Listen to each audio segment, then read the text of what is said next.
लेकिन बेसिकली जो external criticism की बुनियाद पे जो आप फील करते हैं, वो आपकी जो negative series of negative thoughts जो आपके ब्रेन में आती हैं, जो आप सोचते हैं क्रिटिसिज्म की वजह से, उसके ऊपर जो आप बिहेव करते हैं, उसकी उसकी बुनियाद पे आप फील करते हैं, और फील करके जो बिहेव करते हैं वो इंटरनल क्रिटिसिज्म होती है। बेसिकली वो आपकी इनर क्रिटिक वॉइस होती है।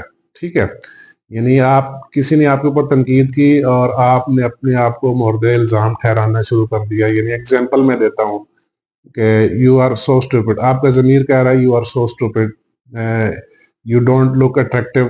ठीक है, you are not like other successful people.